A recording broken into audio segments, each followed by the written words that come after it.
Closely related to some of the topics Mariah was talking about here, leveraging third-party cookies for targeting and how some of that is changing. Wanted to touch base on some data privacy changes and regulations we are seeing in the market, just to update you from a media standpoint on some of the best practices on how to get around some of this. So the two major topics here we'll discuss are the Apple iOS 14 privacy changes.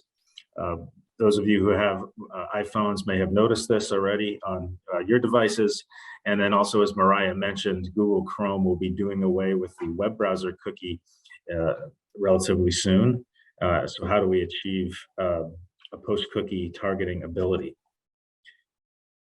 So changes that we've seen as of September of this year, this screenshot will probably look familiar to those of you who have an iPhone or an iPad that runs iOS 14.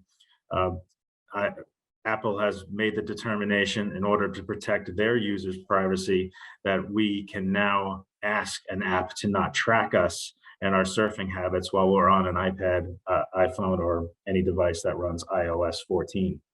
This was actually a feature they launched with the iOS 13, but it was kind of buried in settings and you had to find it and check it off yourself. The big change here is now they're prompting users with it. So when you access and open an app, you'll be hit with a message like this, where you can ask the app not to track your information or your habits, or you can allow it. The interesting thing we're seeing so far is that only 21% of iPhone users have actually allowed that tracking. So that's going to hinder how we can target those iOS users as marketers. Facebook stands to be mostly affected by this, where they run a lot of their advertisements on their mobile device. So if you're not allowing Facebook tracking, Facebook's going to be losing out on some of the historical information they were able to pull on users based on this new update. Facebook is reporting that iOS web conversions are being underreported by about 15%. We would anticipate that's probably a little higher, but Facebook and Apple are kind of going at each other over this at the moment. So it'll be interesting to see where it lands going forward. It is not all doom and gloom, though, for us as marketers. We do see ways to continue to track effectively our particularly Facebook campaigns and other campaigns that run on mobile devices. First and foremost, have your digital team leverage Google Analytics event tracking and UTM codes to continue to track sources and mediums of where your campaign traffic is coming from. That'll be very important just to maintain some of the exposure you can track in Google Analytics for your campaigns and optimize accordingly. And Facebook has also taken a step here by updating their aggregated event measurement protocol, which is a fancy way of saying you can drop a pixel on your website for Facebook to verify and then log in your business manager and track up to 8 custom events. So Facebook does have a workaround for that as it relates to iOS devices. A few other ideas here as it relates to this. You can segment your mobile campaigns by device. So run a campaign directed at iOS devices and run the same campaign directed at Android. And then you'll have 2 data sets to compare and contrast and learn from. This is an effective method just to see what you might be missing out on from historical campaigns. And we suggest that for a lot of our clients who are running mobile-centric healthcare campaigns. And also just not to panic, let's not focus on the short-term effects here. It is the long game we're looking at. So we'll be looking with our clients, particularly at data sets from past campaigns, comparing and contrasting what we're seeing as this rolls out. But this is all happening right now. As of April of this year is when Apple started to roll out that new privacy message. It's basically blocking cookies on your iPhone, only they don't call it cookies, they call it a IDFA or identifier for advertiser, but it's the same sort of idea. As it relates to cookies, that's what's next on the chopping block. So Google Chrome will be the first web browser to remove cookies. They've been saying for years that it was going to come in 2022, but we have a stay of reprieve here. It's now 2023. As you know, cookies are a little bit of data that are dropped on your web browser by websites that you surf. and they've been around since the dawn of the internet.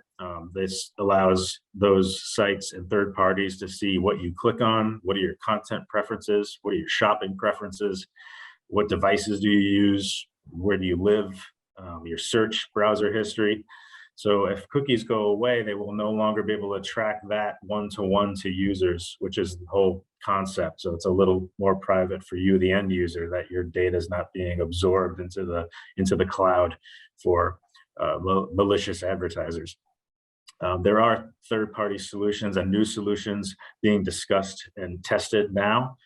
The internet is an open free space, so the idea is not to have any one company own a new solution to replace cookies, but there are some solutions out there that are emerging that sort of cluster people into unidentifiable groups, but identifiable in the terms that this people in this cluster shop for UGG boots online, but they don't know that it's actually Mariah here who's been looking for those UGG boots. So what are we going to do about this? One of the first and foremost concepts is building out your first party data as an institution. And this is data that you own or you've collected over the years responsibly, so that you can leverage this data to target your users. And the idea behind this is that this would be more reliable because it's your data, you can keep up on it, you can segment it how you like, where third parties, you don't always know where it's coming from and how accurate it might be. How you collect this data will be very important. As I'm sure many of you have heard of some of the state and national regulations for data privacy, like GDPR in Europe and CCPA in California, which is the California Consumer Protection Act. They're setting regulations to protect user data a bit stronger. So one of the main things you want to do is be sure you have a very clear opt-in for allowing you to use this data that you're getting from people online for marketing purposes, and have your privacy policies reflect that. And if you're abiding by those rules, you'll have a nice clean data set that you continue to build on for years to come. That data systems that you can house and leverage this data, like CRMs or DMPs, which are data management platforms. You can talk to your IT groups about that and how you responsibly own and segment that data. Another tactic, as Mariah mentioned on the programmatic front, contextual ad placements will become more important. This is something that doesn't rely on third-party data, but you can run ads contextually alongside content that users are intaking. So if you have you want to reach some a cardiac campaign to people who are interested in health, exercise, and healthy recipes, you can run your ads alongside content that reflects that type of information. So that'll be a more important way of targeting your digital ads going forward.